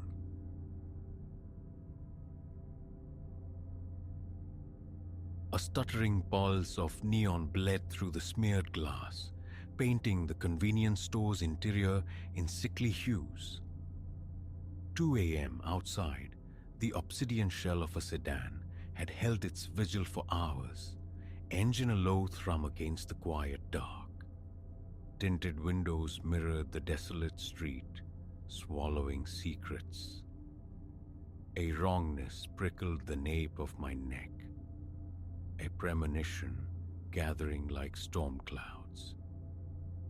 My name is Silas, and the premonition felt poised to break. 6 months tethered me to this graveyard orbit, orbiting the fluorescent hum of the 24-hour mart. A cycle of restocking, swabbing linoleum, the chime of the door announcing solitary truckers or sleepless wanderers, the usual nocturnal rhythm. But this night dissonantly refused the pattern. Since 11, that dark vessel, incongruous against the neighborhood's decay, had anchored itself curbside. Initially dismissed, a lost soul, mechanical failure, its sheer immobility began to curdle into something more sinister as the clock hands crawled. Futile attempts at routine, polishing chrome, aligning chip bags, couldn't tether my gaze. It strayed, magnetically drawn to the sentinel outside. Then, the sky wept, a persistent drizzle blurring the sedan's sharp edges into a watercolor menace, deepening the scene's unreality. 1:30, an excuse formed, trash bins needing attention, a flimsy pretext to breach the threshold, to probe the enigma. The night air, cool and damp, kissed my face, a brief reprieve. I feigned diligence with the plastic lids, eyes flicking sidelong towards the car. Its windows remained impenetrable voids. Yet, turning back, a flicker, a definite stir within that obsidian silence. Occupied. Sanctuary behind the counter felt thin. Police? The thought surfaced, then sank. A car idling? They'd dismiss it. Patience then. 6 a.m. would bring relief, surely, but 2:30 shattered the fragile calm. A door clicked open, slicing the quiet. A figure emerged, etched against the rain-slicked asphalt. He moved with a jagged energy, pacing, hands raking through unseen tangles in his hair, lips moving in frantic, silent communion. Then abruptly, a pivot, a trajectory aimed squarely at my door. My pulse hammered against my ribs. I'd weathered oddities, the frayed edges of humanity drawn to the late-night glow, but this man radiated sheer discord. Closer now, his eyes were frantic orbits, darting, unanchored. His attire, creased and weary, clung to him like a second exhausted skin. A subtle tremble agitated his hands. The overhead bell chimed, a brittle announcement in the profound stillness. He paused, framed in the doorway, his gaze sweeping the aisles before locking onto mine. Let's call him Mr. Crow. Evening, the word scraped out, striving for normalcy. Anything, anything I can get for you? Silence answered, save for the hum of the coolers. He simply stared, those disquieting eyes plumbing depths I didn't want to know. Then a slow drift towards the counter. Ever get the feeling, his voice a low gravelly current, that you're being observed? A difficult swallow. Comes with the territory, I suppose. Late nights. He leaned forward, invading my space. An aroma, stale perspiration and something metallic, indefinable, prickled my nostrils. No, he insisted, the intensity tightening. Not the casual glance. I mean, watched eyes everywhere, tracking every breath. An instinctive retreat, a small step back. Listen, friend, are you all right? Need me to ring someone? A laugh cracked the air, sharp and brittle, making me flinch. Ring who? Who isn't part of it? They're all woven into it, don't you see? My fingers ghosted near the underside of the counter, searching for the smooth plastic of the panic button, a virgin device until now. Tell me, I ventured, keeping my tone level, placating. Tell me what's troubling you. Perhaps I can assist. His gaze sharpened, suspicion flaring. Assist? You want to assist? A hand dipped inside his worn jacket. My breath hitched. Weapon? No. He withdrew a folded, much-abused sheet of paper. Spreading it flat on the laminate surface revealed a frantic cartography of paranoia. Arrows, circles, scrawled declarations. See? He stabbed a finger at the chaotic map. The whole damn structure. Politics, big business, the patterns in the clouds. They pull the strings, Silas. We're just marionettes. I offered a slow nod, eyes fixed on his agitated face. That sounds frightening, I offered carefully. Frightening? He echoed, the volume swelling. It's annihilation. Have you conceived, even for a second, what they're capable of? The lengths they'll go to bury the truth. He was nearly bellowing now, complexion high, flecks of saliva marking his fervor. My eyes darted to the door, a silent plea for interruption, for any other soul to break the spell, but the rain-streaked street remained utterly vacant. Sir, I interjected, forcing steel into my voice. I need you to lower your voice. You're alarming me. For a heartbeat, surprise flickered across his features, as if he'd momentarily forgotten his surroundings. Then the hardness returned, a mask snapping into place. Alarming you? You damn well should be alarmed. We all should. Their ears could be pressed to these very walls. He resumed his agitated patrol before the counter, a low drone of conspiracies escaping his lips. I tracked his movements, exhaustion settling in, my hand a breath away from the button. Fear warred with caution. Summoning help might provoke the very chaos I dreaded. Abruptly he halted, fixing me with that intense stare again. Provisions, he stated flatly. Sustenance, water, power cells, weeks' worth.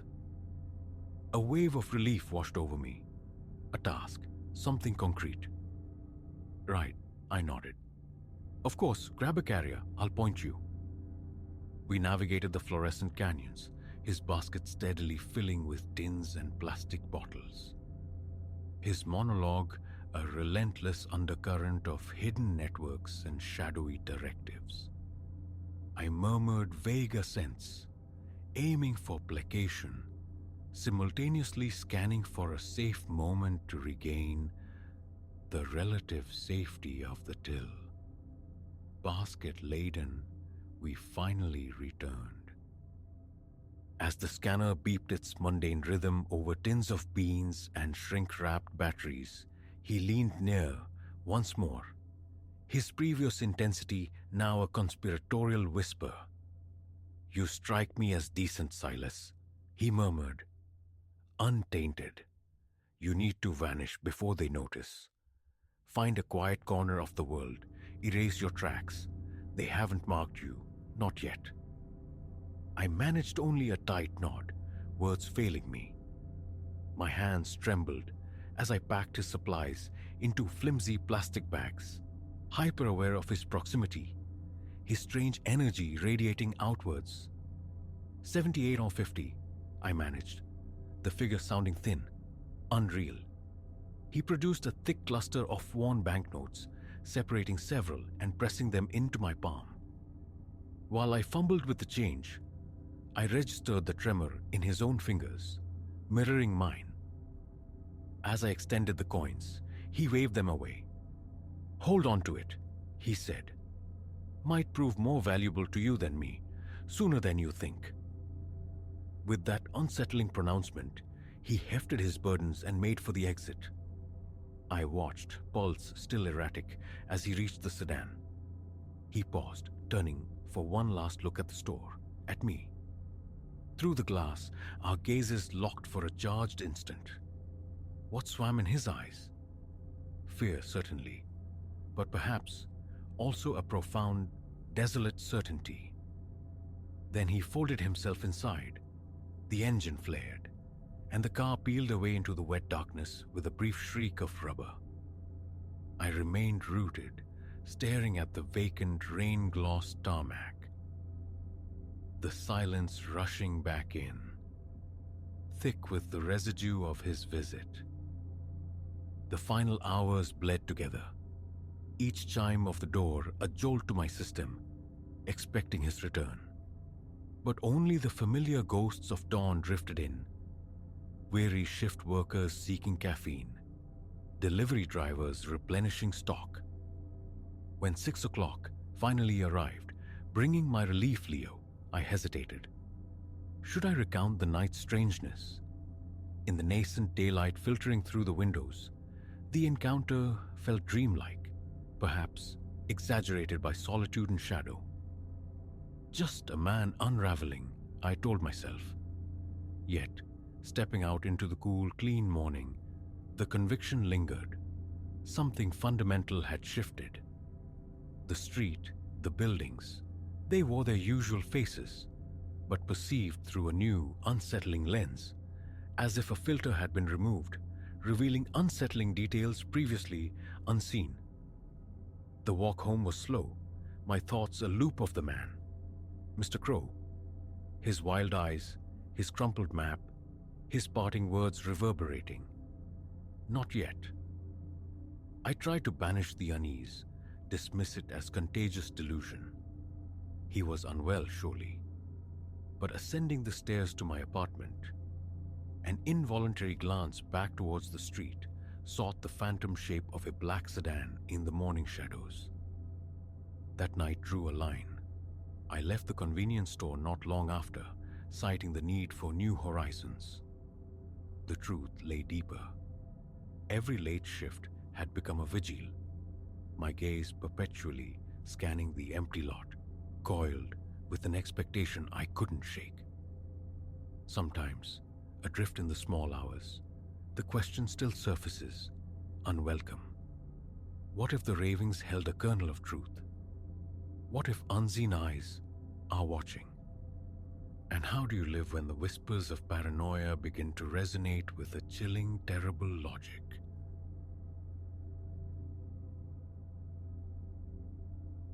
Bone weary, the hospital shift finally surrendered Ilara to the indifferent quiet of the Appalachian night. Midnight had bled across the sky, leaving the roads outside Charleston slicked with emptiness. Her route home snaked through unlit stretches, a ribbon of asphalt threading through silent hills. A remoteness she usually cherished.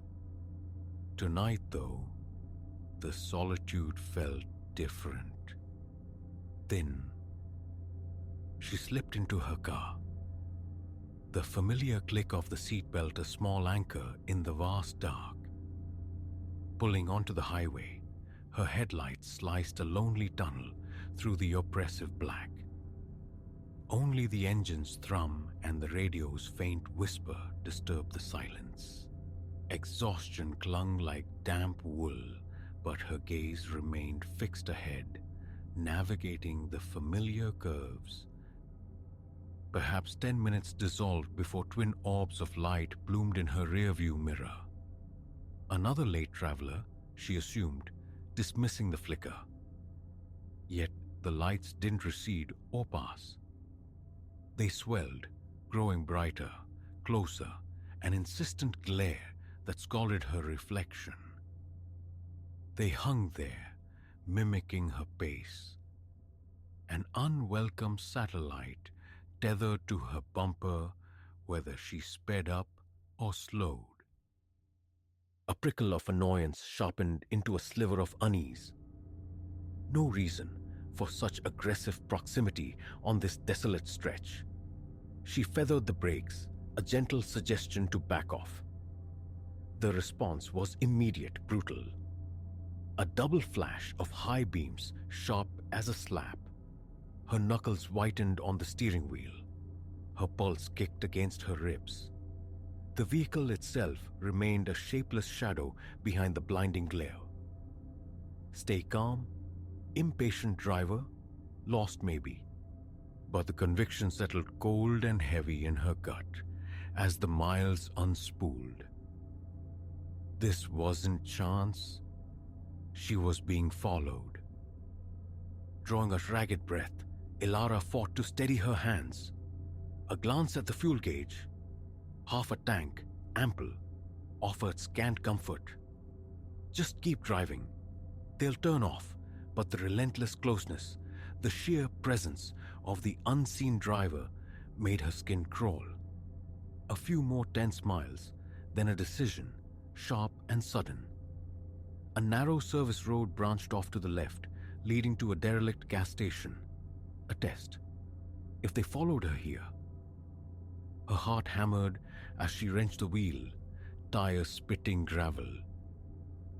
In the mirror, the pursuing headlights paused, then bled onto the side road after her. Nausea twisted low in her stomach. Not a coincidence. Not random. Cold sweat beaded on her forehead as she coasted into the service station's cracked, empty lot. She parked beneath the sputtering fluorescence of a single surviving lamp, killed the engine, and waited, eyes scanning the entrance, the thud of her pulse loud in her ears. Darkness reclaimed the road for a breathless moment. Had they given up? A fragile hope flickered, instantly extinguished. A car, dark and silent, rolled slowly into the lot, its engine a low growl. It stopped several spaces away. Tinted windows reflected the sickly light, revealing nothing. Headlights off now. It simply sat, waiting. Trapped, options scattered like frightened birds in her mind. Confront them? Madness. Call someone. Who, at this hour this far out? Stay put, doors locked, fingers clamped on the wheel. That seemed the only choice. Her gaze locked onto the silent car, willing it to leave. Minutes stretched, elastic and agonizing. She fumbled for her phone. 911? What would she report? A car. Sitting? They hadn't moved, hadn't threatened. Yet, the certainty hardened with each passing second. This was deliberate. The waiting became unbearable. Her hands trembled as she twisted the key, the engine's sudden roar shattering the stillness. She pulled out, turning back toward the main highway, creeping at first, praying they wouldn't stir. But the instant her tires hit the asphalt, the twin beams flared behind her, closer now, practically fused to her bumper, an agonizing, blinding pressure. Panic seized her throat, sharp claws digging in. What did they want? Why? The only imperative was escape. She jammed the accelerator, the car surging forward. Her eyes darted between the swallowing darkness ahead and the searing light filling her mirror. Faster, faster. But they matched her, effortlessly. Those lights a constant, inescapable torment. Another turn, impulsive, onto a winding back road, hoping the tight curves might shake them. Futile. They mirrored every twist, every correction, as if they'd traced this path 1,000 times. Sweat slicked her palms. Her breath came in shallow, painful gasps. The night pressed in, heavy and suffocating, punctuated only by those relentless, burning eyes. Then a flicker of possibility. A rough dirt track cutting sharply right, barely more than a path into the trees. Without conscious thought, she veered onto it, dust pluming behind her. A desperate gamble. For a precious second, the mirror showed only darkness. The dim silhouettes of trees rushing past. Lost them. The hope was a physical pang. Immediately crushed as the headlights reappeared. Impossibly close, as if they'd anticipated the move, lying in wait. Terror washed over her, cold and absolute. She knew these hills, but not this track. Where did it lead? Did it loop back? Did it end? No time to wonder. Just drive, put distance between her and the phantom behind. Suddenly, the track ceased to exist. Brakes slammed, tires skidded. She found herself in a small clearing, hemmed in by dense woods, a dead end. Earth, trees, and silence. She cut the engine, listening, every muscle coiled. The headlights behind her paused at the clearing's edge. She could see the car more clearly now, a dark, hulking shape, its beams carving long, distorted shadows from the trees. Stillness, waiting, watching. Run into the pitch-black woods. Stay. A target in a cage. Her mind spun uselessly. Then, movement, slow, deliberate. The car began to inch forward, creeping across the dirt, closing the gap. A surge of pure adrenaline hit her. Do something. Now. She inhaled sharply, fired the engine, slammed the gear stick into reverse. Tires screamed, clawing at the loose earth. She wrenched the wheel, swerving wildly around the approaching vehicle, then jammed the accelerator, hurtling back down the narrow track, refusing to look back. The roar of their engine pursued, a mechanical snarl, relentless, inescapable. She pushed her car to its limit, navigating the treacherous track by instinct, hands locked on the wheel in a death grip. Every bump, every turn threatened disaster, but slowing down wasn't an option. The glare still pulsed in her mirror, clinging, suffocating. She burst back onto the main road, maintaining speed, focused solely on distance. The headlights followed. And then, as abruptly as they had materialized, they were gone, vanished into the night. She didn't slow, didn't dare glance back. The drive home was a blur, fueled by residual terror, her heart a frantic drum against her ribs. Pulling into her driveway, she sat for a long moment in the enveloping darkness, the silence profound, trying to leash the ragged edges of her breath. Then, a reflexive check of the rearview mirror. Her blood turned to ice. There, lying innocuously on the back seat, was a folded piece of paper, scrawled in unsteady letters. See you soon. She scrambled out, fumbling with keys, stumbling into the house, slamming and locking the door. The police came, listened, found nothing. No trace of the car, no explanation. Weeks have passed. The car hasn't reappeared, but the fear remains. A cold knot in her stomach. Every time she slides behind the wheel, her eyes flick instinctively to the back seat, her breath catching, waiting for the inevitable return of those blinding lights in the mirror.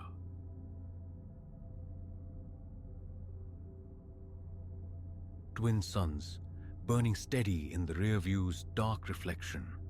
They'd materialized hours ago, an unwavering presence tethered to my bumper across the vacant ribbon of highway.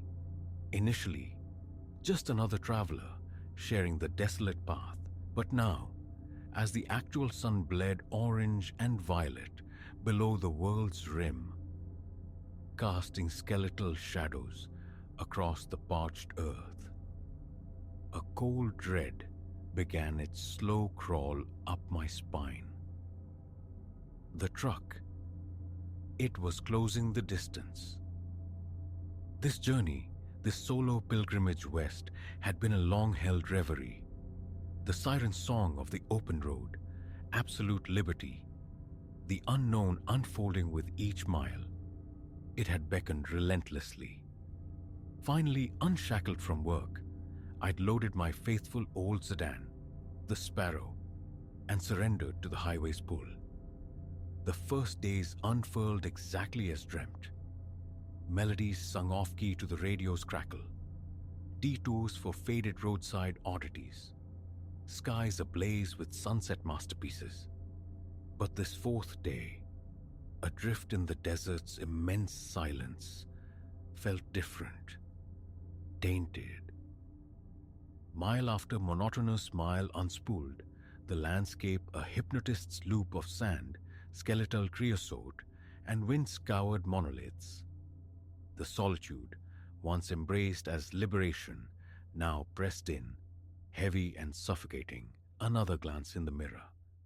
Still there, a hulking silhouette against the twilight's bruised palette. It had fallen in behind me, not long after a dusty gas stop, 100 miles swallowed since.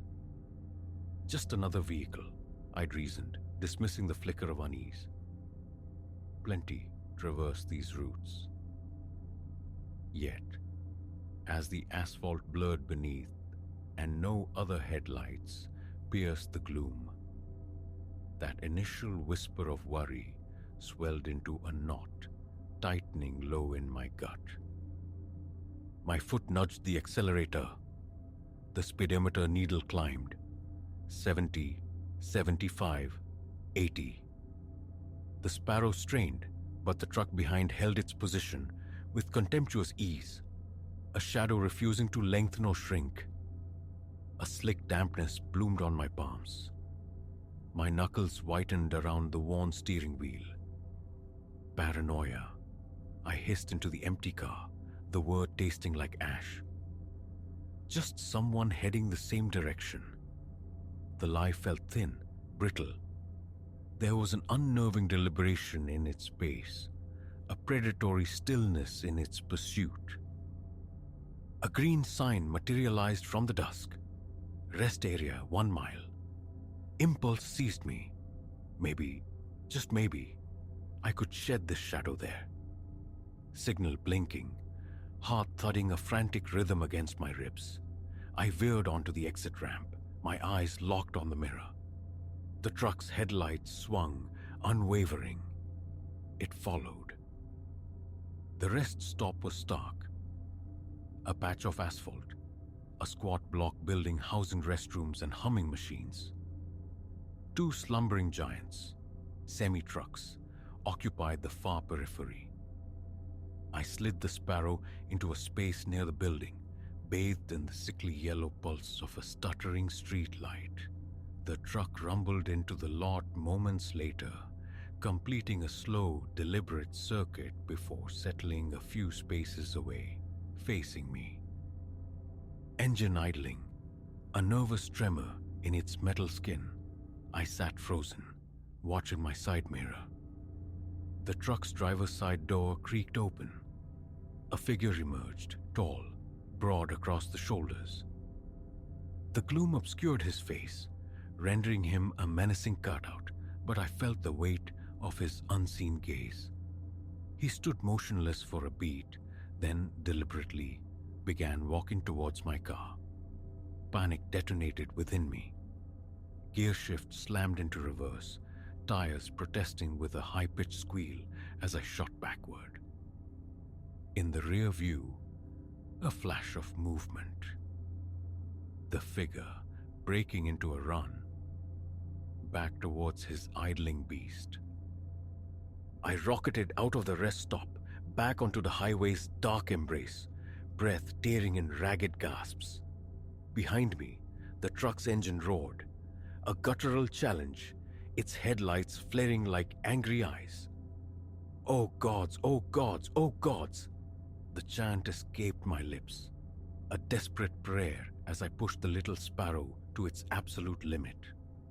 The needle trembled past 90, nudged 100.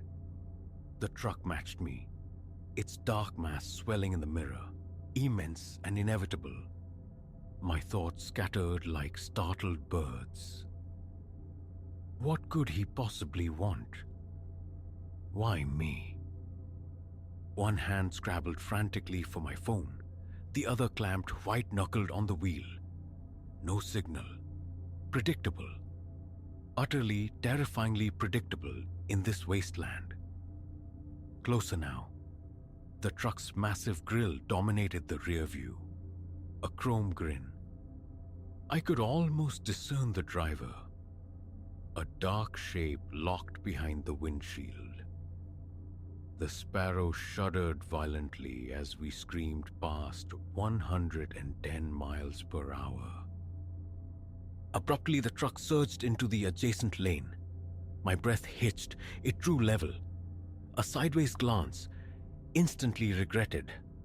The driver stared directly at me, visible even in the rushing darkness. A grotesque smile twisting his features. He gunned his engine, the sound a physical blow, and swerved towards my lane. Reflexively, I wrenched the wheel, the Sparrow bucking, tires screaming on the shoulder's edge as I narrowly evaded the collision. Heart hammering like a trapped bird, eyes scanning wildly for any salvation. Ahead, a turnoff, unsigned, vanishing into blackness. Without conscious thought, I yanked the wheel hard right. Tires shrieked, protesting the violent change of course as I flew down the exit ramp, missing the guardrail by inches. This new road was narrower, twisting through unseen hills like a coiled serpent. I took the curves at suicidal speeds, praying for adhesion, praying for escape. In the mirror, the truck's headlights swung wide, momentarily losing purchase on the sharp turn, buying me seconds, precious seconds. I flogged the Sparrow mercilessly, engine whining a high-pitched lament, each curve taken faster than the last. Trees became indistinct blurs rushing past. Destination unknown, irrelevant. Anywhere felt safer than being hunted on the open highway. An eternity compressed into minutes then. Lights glimmered ahead. A town, relief washed over me, hot and stinging like tears. Safety, police, people. But as I drew closer, the nascent hope withered. Not a town. Some kind of sprawling gated compound. A sign whipped past, illegible in my haste. A factory perhaps? An industrial plant? I slammed the brakes, the Sparrow skidding sideways, halting mere feet from heavy, impassive metal bars. Beside the gate stood a small guardhouse, dark, untenanted. "No, please, no," I whispered, gaze darting frantically. This gate, my only perceived sanctuary, was locked tight. The distant growl of an engine rapidly closing galvanized me. I threw open my door, scrambling towards the guardhouse, desperate for a button, a switch, any mechanism to grant passage. I'd barely reached the structure's shadow when blinding headlights flooded the area, accompanied by the full-throated roar of that infernal engine. The truck had found me. Time warped, stretching thin as I watched it hurtle down the narrow road, aimed squarely at me. In that instant of chilling clarity, I knew he wasn't slowing down. He intended to ram my car, the gate, everything. Me. Primal instinct screamed louder than fear. I flung myself sideways, tumbling into a shallow, weed-choked ditch scant moments before the truck impacted the Sparrow.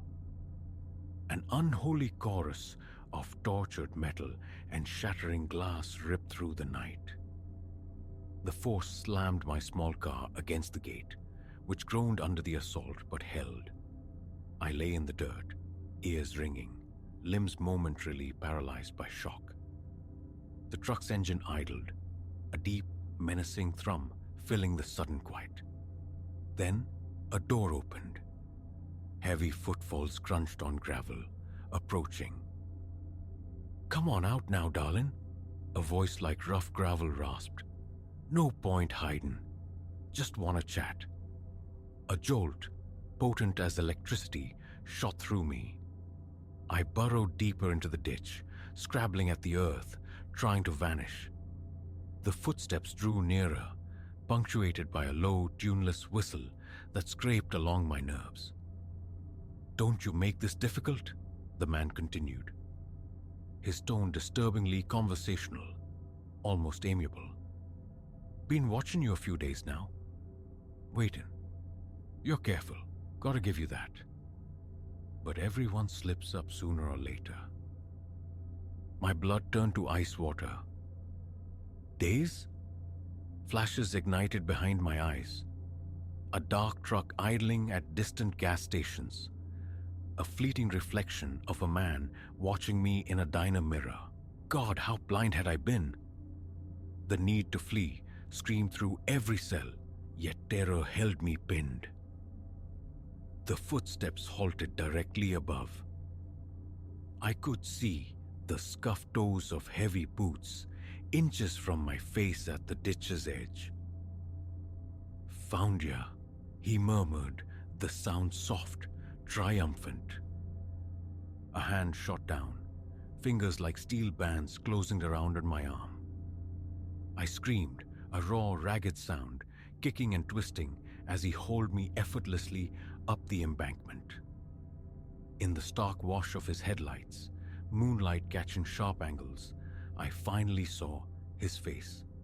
Weathered lines etched deep, eyes devoid of warmth, a cruel curve to his lips. "Let go!" I shrieked, flailing, scratching. He was immensely strong, holding me easily at arm's length while I fought like a cornered animal. "Feisty," he chuckled, a low rumble in his chest. "Like that? Makes it more interesting." He began dragging me towards the open door of his truck. Sickening certainty flooded me. If he got me inside that cab, it was over. Desperation lent a final surge of strength. I twisted violently in his grip, leaned in and sank my teeth into the flesh of his forearm with all the force I possessed. He roared, a sound of agony and surprise, his grip faltering for a crucial instant. I tore myself free and ran, not back towards the road, but blindly towards the gate. My fingers clawed at the cold metal bars, seeking purchase, anything to pull myself up. I'd barely scrambled a few feet when hands grasped my ankles, yanking me downwards. I kicked back wildly, blindly, a surge of feral satisfaction coursing through me as my heel connected solidly with something. His face, perhaps. He grunted, momentarily releasing his hold. Adrenaline was fire in my veins. I climbed, faster than I knew possible, scaling the chain link like a desperate specter. Barbed wire coiled along the top tore at my palms. The pain distant, irrelevant. I flung myself over, landing heavily on the other side, the impact stealing my breath. Gasping, I lay pressed against the cool earth, ears straining against the frantic drumming of my own pulse. Silence. No pursuing footsteps, no engine revving. Just the ragged whisper of my own breathing and the distant thrum of the damaged truck. Slowly, achingly, I pushed myself upright. Through the diamond pattern of the fence, I saw him. He stood beside his truck, making no move to follow. Just watching me, those chillingly empty eyes fixed on my form. "Better run, little rabbit," he called out, his voice carrying clearly in the stillness, amplified by the night. "I'll be seeing you again, real soon." Then deliberately, he climbed back into his cab. The truck reversed, turned, and drove away, its taillights shrunken red embers swallowed by the vast darkness. My knees buckled. I sank to the ground, tremors shaking my entire body. A delayed reaction of shock and raw terror. Alive, escaped. But the sanctuary felt illusory, the fence merely a temporary reprieve.